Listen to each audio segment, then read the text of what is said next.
कांधे पे सूरज टिका के चला तू, हाथों में भर के चला बिजलियां। कांधे पे सूरज टिका के चला तू, हाथों में भर के चला बिजलियां। तूफान भी सोचे जिद तेरी कैसी, ऐसा जुनून है किसी में का। बहता चला तू, उड़ता चला तू, जैसे उड़े बेधड़क आंधिया। मीरा भाईंदर मनपा के चुनाव सर चढ़कर बोल रहे हैं। जनता के सर खुमार चढ़ा हुआ है। 15 तारीख का इंतजार कर रही है जनता, और प्रत्याशी हैं जी जान लगा दिया उन्होंने, मेहनत कर रहे हैं ताकि जीतकर हाउस में पहुंचे। लेकिन 95 कैंडिडेट ही हाउस तक पहुंचेंगे। लड़ाई ज़बरदस्त शुरू है मीरा भाईंदर में। शिवसेना और बीजेपी में घमासान शुरू है। अक्सर पिछली बार हमने देखा था कि शिवसेना के पास वो स्थानीय कैंडिडेट नहीं थे, लेकिन इस बार शिवसेना ने जहाँ पे जिस प्रभाग में किस कम्युनिटी की वहाँ पे मजबूती है, उसी हिसाब से उन्होंने अपने कैंडिडेट दिए हैं। गुजराती, मारवाड़ी, उत्तर भारतीय सभी को प्राथमिकता दी है। हमारे साथ प्रभाग क्रमांक 2 के उम्मीदवार हैं। प्रभाग क्रमांक 2 के बारे में बताना चाहता हूं आपको। प्रभाग क्रमांक 2 वर्षों से बीजेपी का गढ़ रहा है, लेकिन इस बार शिवसेना ने बीड़ा उठाया है कि बीजेपी का गढ़ भेद के रहेंगे और भारी बहुमतों से पूरे पैनल को जिताएंगे। हमारे साथ संतोष जी हैं, पहली बार चुनावी मैदान में उतरे हैं। क्या कहना चाहेंगे और क्या मुद्दे हैं उनके? नमस्कार, मेरा नाम संतोष पाटिल है और मैं पहली बार इस वार्ड से चुनाव लड़ रहा हूं। मैं इसलिए चुनाव इस पे लड़ रहा हूं कि सारे के सारे उम्मीदवार जो हुआ करते थे वो जेसल पार्क और इसी पट्टे से और सिर्फ बीजेपी के हुआ करते थे। 15 सालों में उन्होंने सिर्फ 15 बार ही विजिट की है। जैसे हम बोलते हैं गणपति में आए, पूजा में आए, नवरात्रि में आए, तो 3 बार आए साल में, तो 15 साल में 15 बार ही आए, 5 साल में 15 बार आए। तो मैं चाहता था कि ये बंदा जो है, सारे जो नगर सेवक है वो कब आएंगे। हमारे पास गटर का प्रॉब्लम है, हमारे पास सबसे बड़ा प्रॉब्लम पानी का है। पानी का प्रॉब्लम सबसे ज़्यादा है। ये प्रॉब्लम सॉल्व करने के लिए कोई नहीं आया। उसके बाद दूसरा प्रॉब्लम ये था पार्किंग का, ये किसी ने सॉल्व नहीं किया। ये बोलते ये प्रॉब्लम पूरे वर्ल्ड में है। अरे वर्ल्ड में है तो वर्ल्ड में थोड़ा सा 1% कहीं भी तो प्रॉब्लम सॉल्व हो सकता है, ये नहीं हो पाया।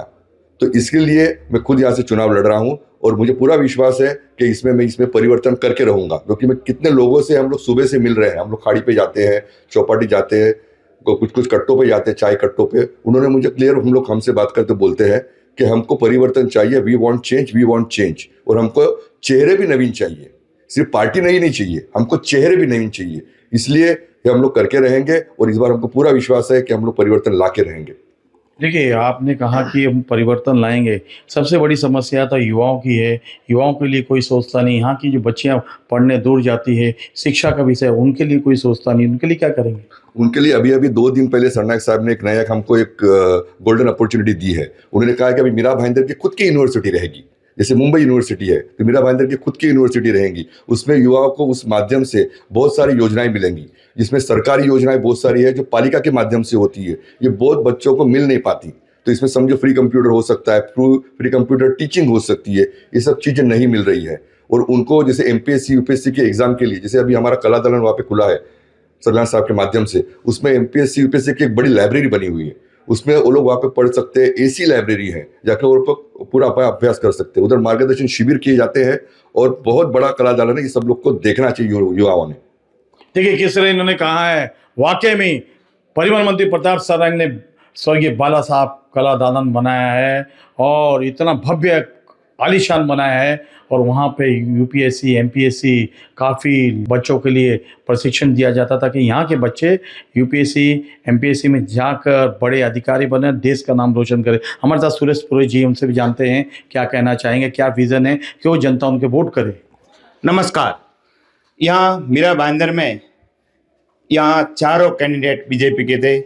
यहाँ चारों पैनल कई सालों से बीजेपी के कैंडिडेट जीतते हैं, लेकिन अगली बार हम परिवर्तन लाने चाहते हैं। हमारे 36 कौम के राजस्थान भाई, हमने कसम खा लिया है कि हम वोट बीजेपी को नहीं करेंगे। हम बीजेपी से ऊपर से हम परेशानी कोई नहीं है, लेकिन यहाँ के MLA हमारे राजस्थान के हैं, वो अनदेखा कर रहे हैं सबको। जो मेहनत कर रहा है जो 15-15 साल से 10-10 साल से बीजेपी में काम कर रहे हैं, उनका सभी का 40 लोगों का टिकट काटा। इसलिए हमने शपथ लिया है राजस्थान 36 कौम ने कि अब की बार धनुष बाण राम जी का बाण।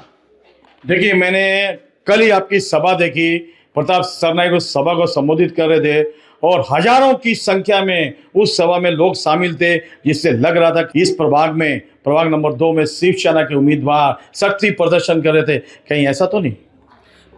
देखो, हम लोग को कैंडिडेट उतारा है तो शक्ति प्रदर्शन तो करना ही पड़ेगा। और अभी 4 दिन में आप देखो, इससे बड़ा डबल धमाका भी देगा हमारे यहाँ 2 नंबर पैनल में। देखिए, आपने कहा बड़ा धमाका होगा, लेकिन जनता के लिए और युवाओं के लिए क्या करेंगे? बिल्कुल, जनता के लिए, युवाओं के लिए, जो हमारे मीरा भाईंदर में प्रताप सरनाईक साहब ने अभी कई जो यहाँ सरकारी योजना ला रहे हैं, वो युवाओं के लिए सबसे ज्यादा लाएंगे या मीरा भाईंदर में। और आपको तो पता ही है, यहाँ पर रोड, गटर या कमेंट्री हॉल बने और राजस्थान भवन, कई भवन बना दिए। प्रताप सरनाईक कोई कसर नहीं छोड़ेंगे मीरा भाईंदर के लिए, विकास के लिए। देखिए, किस तरह से इन्होंने कहा है कि परिवहन मंत्री इनके पीछे चट्टान की तरह खड़े हैं और कोई कसर नहीं छोड़ना चाहते हैं वो विकास के कामों में। वैसे भी उन्होंने मीरा भाईंदर में अनगिनत विकास किए हैं। हमारे साथ और एक कैंडिडेट हैं, उनके पति जी यहाँ पर हैं, उनसे जानते हैं अनिल जी से क्या कहना चाहेंगे। उन्होंने अपनी पत्नी को इस चुनावी मैदान में उतारा है। मेरा नाम अनिल कुमार सिंह है। मेरी मिसेज रेवती अनिल सिंह इस मनपा चुनाव में कैंडिडेट हैं 2 नंबर प्रभाग से। और हम लोगों के अंदर एक लहर है कि परिवर्तन करना है, क्योंकि यहाँ पे बहुत पहले से बीजेपी की नगर सेवक रहे हैं और उन्होंने कुछ काम नहीं किया है, सिर्फ कलेक्शन का ही काम करते हैं। और गटर के लिए एक ही गटर को बार बार तोड़ते हैं, बनाते हैं, कुछ नया काम नहीं करते। कोई भी जो काम करते हैं वो परमानेंट बेसिस पे नहीं होता है। और पानी की भी समस्या यहाँ पे रहती है। बार बार 2014 में बोला गया कि 24 घंटा पानी रहेगा, फिर 2019 में बोला गया 24 घंटा पानी रहेगा, और वही वापस 2024 में यही रिपीट किया गया कि 24 घंटा पानी रहेगा, जबकि 1 घंटे के ऊपर कहीं भी किसी सोसाइटी में पानी नहीं आता है। तो पानी की समस्या है, गटर की समस्या है और पार्किंग की समस्या है।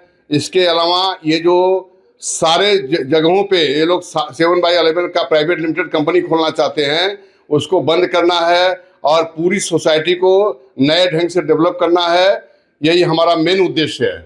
देखिए, आपने कहा कि 7-11 प्राइवेट कंपनी है, लेकिन 7-11 प्राइवेट कंपनी का इस चुनाव से क्या लेने देना? आपने कहा कि दोबारा से रोड को तोड़ा जाता है, गटरों को तोड़ा जाता है, वो कमाई का जरिया आपने बता दिया। क्या यहाँ के जो स्थानीय नगर सेवकों के टेंडर माफिया थे? और अभी अभी हमने जानकारी लेनी चाहिए तो वहाँ पे कुछ चौपाटी में स्टॉल की बात थी, वो क्या मुद्दा है सारा?